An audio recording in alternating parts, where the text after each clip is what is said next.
He laughed at my jeans. Not a loud or cruel laugh, but that soft, condescending sound that cuts deeper than any insult. "Sorry," he said, adjusting his expensive tie as his eyes traveled over my simple appearance, "but you must be confused. The service entrance is around the back." I looked down at my jeans. Faded denim that had seen nights in shelters, dawns planning how to help entire families, the quiet weight of knowing my decisions affected thousands of lives. They were my safe harbor, my constant reminder that no matter how far I climbed, I was still that girl who grew up learning the real value of things. "I am here for a meeting with the manager," I replied, keeping my voice steady even as I felt heat rise in my face. The other employees traded discreet glances. One of them muttered something about people who do not understand how this place works. The salesman, Ethan, according to the shiny badge on his chest, gave me a professional smile that never reached his eyes. "I see. And what would this be about?" "We are very busy today with important clients. It is about the financial situation of the building," I said simply, tightening my grip on the plain leather folder in my hand. Inside it, a single document rested. A document that could save all of their jobs, solve a crisis they did not even know existed. Ethan laughed again, this time more openly. "The financial situation?" He paused theatrically, glancing at his coworkers as if sharing an inside joke. "Sweetheart, this is one of the most valuable addresses in Chicago. We do not need financial advice from just anyone." His words sliced at me in tiny, precise cuts. Not because of his arrogance, but because of the sadness of knowing how many people live this every day, judged by appearances, written off because of their simplicity. "Actually," I said, my voice a little firmer now, "I am here to discuss paying off the mortgage in advance. The full amount." The silence that followed was almost tangible. Ethan stopped smiling. His coworkers stopped whispering. "The full amount?" he repeated, as if the words themselves did not make sense. "We are talking about 8 digits. 9, with interest." I only nodded, holding his gaze. "Exactly. And I would like to do that today." That was when he made his biggest mistake. Instead of recognizing the seriousness of what I had just said, he laughed for the third time, a nervous, incredulous laugh. "Look," he said, lowering his voice as if speaking to a child. "I think there has been some misunderstanding. People who can make that kind of transaction, they do not dress like that." I looked at him and saw not just an arrogant man, but someone trapped in his own limitations. Someone who had never learned to see beyond the surface. "Ethan," I said softly, "sometimes solutions arrive disguised as problems. And sometimes the most powerful people are the ones who feel the least need to prove it." He just stood there, confused, as I turned to leave. But before I crossed the door, I stopped and glanced back. "Oh, and one more thing," I added. "When you tell this story to your friends tonight, and you will remember to mention that the woman in jeans was holding the future of this entire place in her hands." Then I walked out, leaving behind the most eloquent silence I had ever witnessed. What began as humiliation became an involuntary window into my deepest loneliness. As I walked through Chicago's busy downtown, the echo of Ethan's laugh still rang in my ears, but it was not his disdain that bothered me. It was the familiar feeling of not belonging, of carrying a secret so big it separated me from everyone around me. My mind drifted back to Ohio, to that small mobile home where I learned lessons no amount of money could ever buy. My father, a man with calloused hands and a broken heart, worked 3 jobs to support us after my mother left. I watched him drag himself home exhausted, shoulders bowed under responsibilities he had never asked to carry. "Sarah," he would tell me as he fixed my bike with borrowed tools, "a person's true value is not in what they have, but in what they are capable of giving." His words echoed through every decision I make now, decades later. There was one night I never forgot. I was 12, and a winter storm had cut the power. We huddled near the wood stove, sharing a blanket, and my father told me stories about his own childhood, how his family lost everything in hard economic times, and how they rebuilt their lives with nothing but determination and compassion for one another. "When you have little," he whispered as the wind howled outside, "you learn to value every small kindness. And when you finally have a lot, you never forget what it felt like to have nothing." That lesson became my moral compass. When I inherited the family fortune at 30, money that came from wise investments my grandfather had made, I could have chosen any life. Mansions, yachts, designer clothes. But every time I considered those things, I saw my father's face and remembered the dignity he held onto even in the hardest moments. That was when I created the Sarah Mitchell Support Network, a national network of centers offering resources, counseling, and hope to women facing their own family struggles. It became my mission, my purpose, my way of honoring the lessons my father had taught me. But there was a cost I had never anticipated. The loneliness that comes with carrying so much weight alone. The nights when I wished I could share my struggles with someone, but feared that revealing my true situation would change how people saw me. The constant vigilance to make sure my work stayed about helping others, not feeding my own ego. My faded jeans were not just a clothing choice. They were my talisman, my physical reminder of who I was before the money, before the responsibility, before I became the person others looked at with expectation, or, like Ethan, with contempt. They connected me to the girl who grew up understanding that real wealth is not in bank accounts, but in our ability to make a difference in someone's life. They reminded me that no matter how many zeros I added to the checks I wrote, I was still the daughter of a man who taught me that character is the only inheritance that truly matters. And as I climbed into my simple car, a regular sedan anyone could drive, I looked back at the towering building I had just left. Ethan and his co-workers would still be there, laughing about the woman in jeans, completely unaware that they had just met not only their financial savior, but someone who understood their struggles far better than they would ever imagine. Because I knew what it was like to have the world laugh at you. And I knew, more deeply than anyone in that luxurious building, that sometimes the most powerful people are the ones who learn strength through vulnerability. But that involuntary exposure in the luxurious lobby triggered consequences I could never have predicted. 2 days after my encounter with Ethan, I was buried in plans for a new support center in an underserved community when the insistent ring of the phone cut through my concentration. It was Maria, my most experienced coordinator, and the urgency in her voice was something I rarely heard beneath her usual professional composure. She informed me there were ongoing investigations into our funding, questions about our operational transparency. Someone had made an anonymous complaint alleging irregularities in our financial records. My stomach clenched in a visceral response, because through all these years I had kept my personal finances rigorously separate from the network's operations. Every donation had been handled with surgical precision, every expense documented with obsessive care.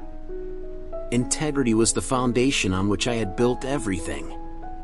It was what separated our organization from so many others that promised more than they could deliver.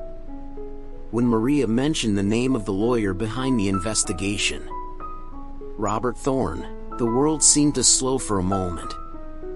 My ex-husband, the man I had chosen to leave behind a decade earlier when I realized our core values were as incompatible as oil and water.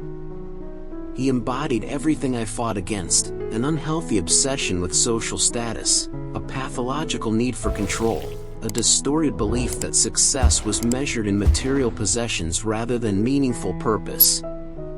Our divorce had never been explosive, but there was a lingering chill that never fully dissipated. Robert had always resented my decision to devote my life and resources to what he dismissively called lost causes. He saw my voluntary simplicity not as a moral choice, but as a personal insult to his worldview. Through Maria, I learned that Robert represented a group of investors claiming to be interested in protecting their investments. They were questioning our financial capacity to sustain the planned expansion and demanding full access to our records, including information about our main donors. I felt the ground give way beneath my feet as I understood the trap closing around me. Robert had discovered my connection to the network. And worse, he was using his knowledge of my visceral aversion to personal publicity as a strategic weapon. If I revealed that I was the primary funder, I would be betraying every principle that had guided my work from the beginning. The network was about the women we helped, their stories of resilience and hope, not about my public persona. But if I stayed silent, Robert could build bureaucratic obstacles that would critically delay the opening of new centers women in desperate situations needed with visceral urgency. Then came the second call, this time from Robert himself. His voice drifted through the receiver smooth and polished, exactly as I remembered, the voice of a man who always managed to bend situations to his advantage. He spoke as if we were simply picking up a casual conversation from the day before, refusing to acknowledge the years of silence between us. I questioned him directly about his intentions, leaving no space for his usual verbal maneuvers. He replied that he was merely fulfilling his professional duty, protecting his clients' interests, though he admitted he was intrigued to discover my connection to the organization. His words were carefully chosen to hit my deepest insecurities. He had always known how to make me doubt my own convictions, how to make my deepest beliefs seem like naive illusions. I defended my work, explaining that we helped real people through the most challenging moments of their lives. His response was laced with calculated condescension. He admitted that it was admirable, but warned me that sentiment did not pay bills, that those support centers represented significant financial risk, that his clients were genuinely concerned I did not have the resources to sustain such expansion. He was cornering me, and we both knew it with painful clarity. If I revealed the truth about my total financial involvement, I would be betraying everything I believed in. But if I kept silent, he could slowly strangle the network with endless procedures and exhaustive investigations until it withered and died under bureaucratic suffocation. When I finally asked what he really wanted, his answer came wrapped in a false paternal concern. He claimed he wanted what was best for me, that he had always wanted that I was spreading myself too thin, taking on responsibilities that were not mine, sacrificing myself for people who would never know what I had done for them. Then he said the words I had most feared hearing, that I should give up this fantasy, return to the real world, let other people solve the world's problems. I hung up with hands that trembled slightly, fully aware that Robert was not only threatening my work, he was attacking the very essence of who I had become through years of quiet struggle. And the most painful part of all of it was that a small voice inside me acknowledged that he was right about one crucial thing: I was sacrificing myself every day. But what he would never understand, from within his narrow vision of success, was that some sacrifices are worth every drop of effort, every sleepless night, every moment of doubt. The challenge had been thrown down like an existential duel, and I would have to navigate the treacherous waters between protecting my carefully constructed privacy and protecting the women who depended on my network to survive. Between holding onto my core principles and ensuring that my decade of work did not wither away. And somewhere in that seemingly impossible equation, I would have to find a way to remain faithful to my deepest essence, to that girl who grew up in Ohio learning that true worth never lay in what you owned, but in what you were willing to give of yourself for others. Faced with the looming threat hovering over everything I had built, I found myself confronted with a choice that seemed to tear my soul in opposite directions. The night after those devastating calls was spent in silent vigil, wandering through the house I had deliberately kept simple, touching the objects that reminded me of who I was before the money, before the responsibilities, before I became this almost mythical figure onto whom other people projected their hopes. Every room echoed with memories of the women whose lives had been transformed through our network. I remembered Clara, who arrived at our first center with nothing but a small suitcase and fear in her eyes and now ran her own small business. Elena, who learned to trust again after years of emotional isolation. So many others whose stories of resilience taught me each day about the true nature of strength. And then there was Ethan, the salesman from the luxurious lobby. His face surfaced in my mind, not with anger, but with a deep sadness. He represented a system I had tried to quietly defy, a world where people are judged by surfaces rather than substance. And now, ironically, I would have to use those very surfaces as a weapon to protect what truly mattered. By dawn, as the first light slipped through the windows, I made the hardest decision of my adult life. I would go back to Ethan, but this time not as the mysterious woman in jeans. I would go as Sarah Mitchell, heiress, philanthropist, founder, all the titles I had so carefully avoided. The walk to the commercial building felt different this time. Every step carried the weight of what I was about to sacrifice, my privacy, my anonymity, the simplicity that had kept me grounded all these years. I wore a simple professional outfit, not out of vanity, but as the necessary armor for the battle ahead. When I entered the lobby, the silence was immediate. Ethan stood near the reception desk talking to a coworker, and his face registered first surprise, then recognition, and finally a visible confusion at my apparent transformation. He approached with caution, his usual arrogance replaced by genuine curiosity. I began to explain, my voice steadier than I expected, revealing not only my true identity, but the network of centers I had founded, the work we did, the thousands of lives we touched. With every word, I felt a piece of my emotional armor crumble, but also a strange sense of release, like I was finally integrating all the parts of myself I had kept separate for so long. The change in Ethan's expression was almost palpable. Arrogance gave way to shame, then to admiration, and finally to something that looked like genuine respect. He confessed his regret for his earlier behavior, explaining that he had only been following the protocols he had learned in his competitive environment. But there was an honesty in his eyes that suggested our brief encounter had made him question much more than his sales techniques. Then he did something unexpected. He offered his help. Not as an empty gesture to make up for his mistake, but with a sincerity that surprised me. He knew people in the financial world, understood the bureaucratic intricacies Robert could exploit against us.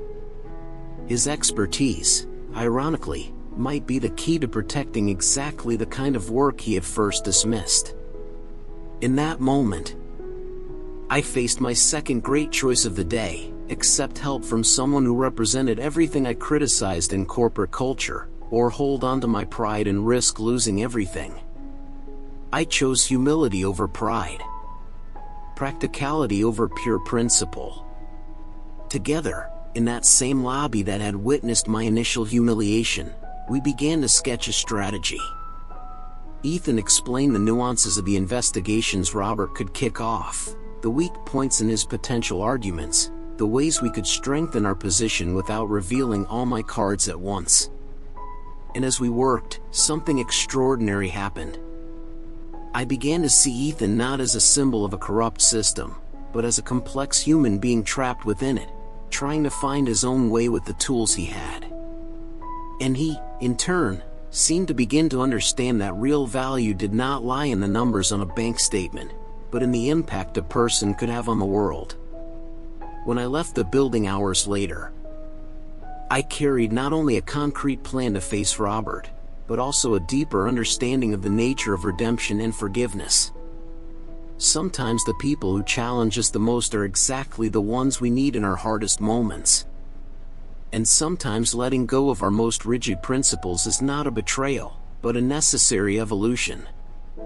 The choice between hiding and confronting my deepest challenges had been made.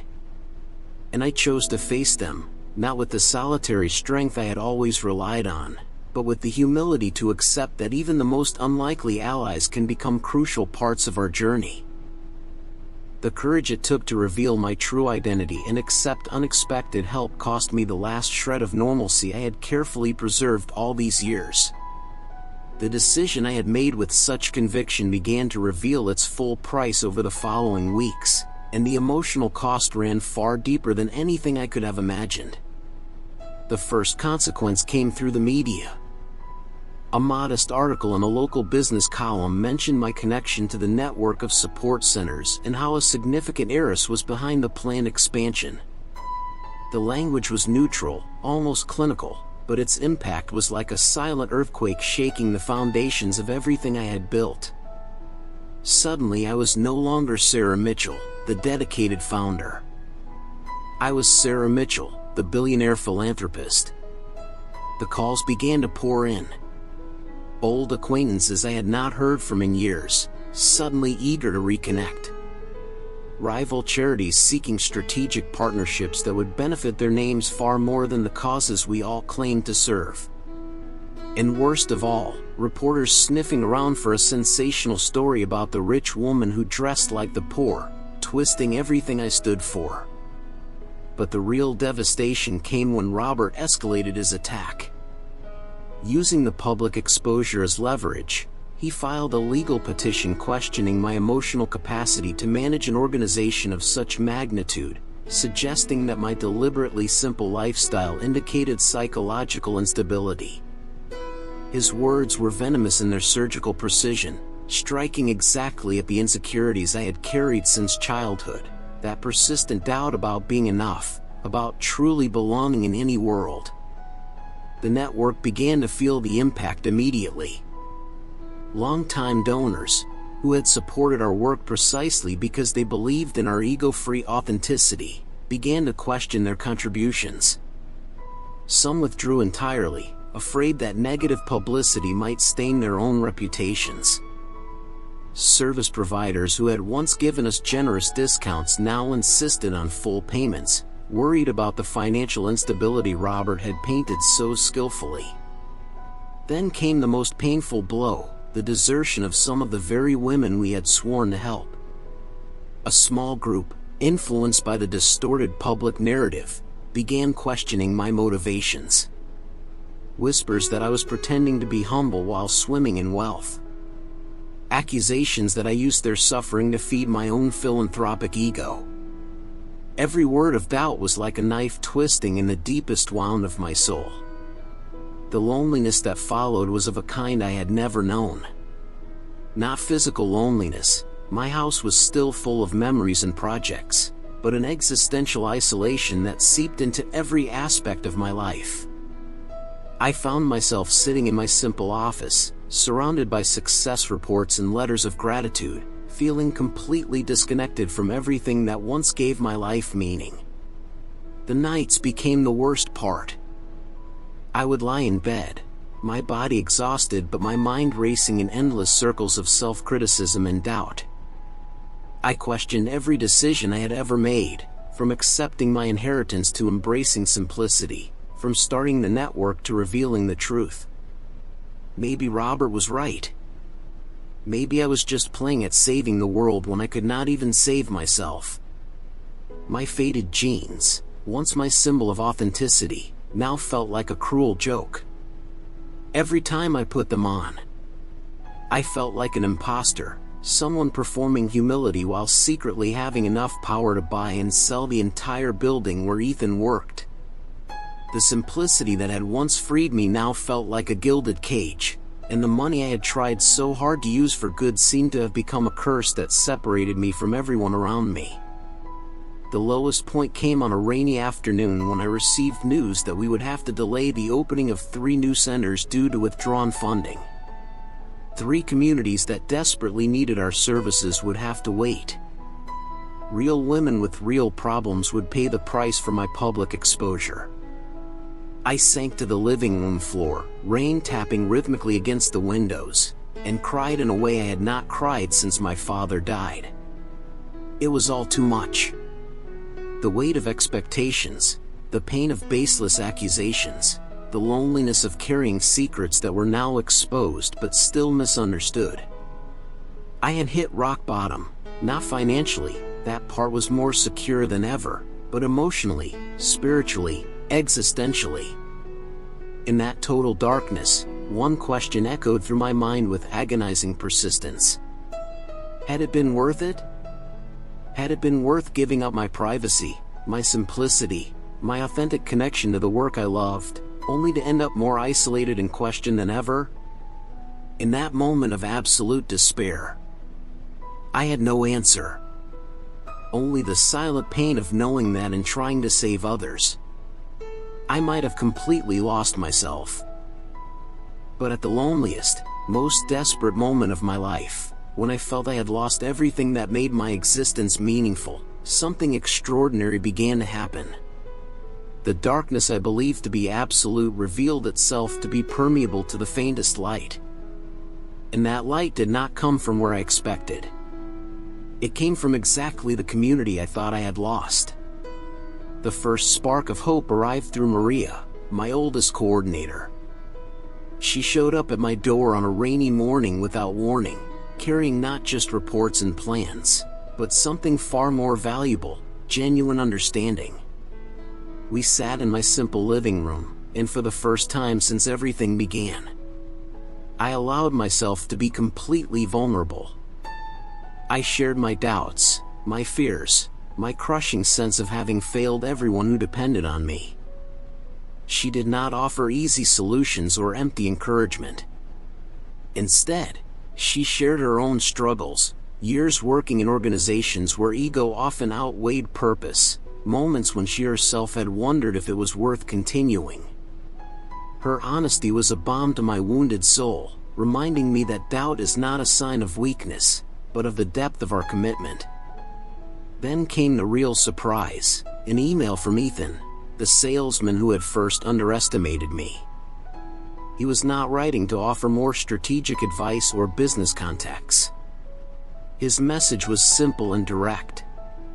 He had begun volunteering at one of our local centers, at first out of curiosity, but had quickly discovered a genuine passion for the work. He described how he had watched women regain their dignity, rebuild their lives piece by piece, and how it had made him question everything he had valued in his corporate career. His offer of help became something far deeper, a shared understanding that real value does not reside in financial transactions, but in authentic human connection. And he brought with him a network of colleagues who, equally disillusioned with the superficiality of their world, were searching for real meaning. But the true turning point came from the very women I believed I had disappointed. A group of them, led by Clara, the one who had arrived at our first center with only a suitcase and fear in her eyes, organized a surprise meeting. They did not come with complaints or accusations, but with stories. Stories of how our centers had transformed their lives, not through grand financial gestures, but through daily compassion, steady patience, and unwavering belief in their potential. Clara spoke about how my voluntary simplicity, far from being a performance, was exactly what had made her feel seen as a human being rather than as a charity case. Elena shared how my insistence on keeping my personal finances separate from the network's operations had shown her a kind of integrity she rarely saw anywhere else. Woman after woman stood up, not to defend me, but to say they understood perfectly why I chose to live as I did, because true power does not need to announce itself with fanfare.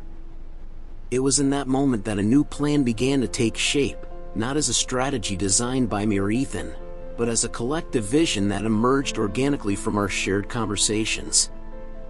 Instead of fighting Robert with his own legal and financial weapons, we decided to confront him with something he could never fully comprehend: authentic community.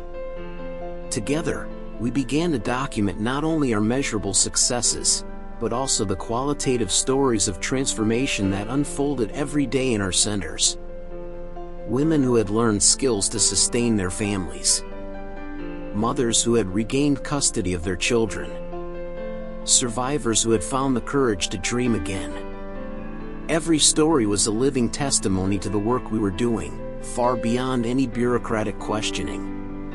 Ethan and his colleagues offered their communication and strategy expertise, not to manipulate the narrative, but to amplify voices that usually remained unheard. Maria coordinated our efforts with the meticulous precision she had always brought to her work.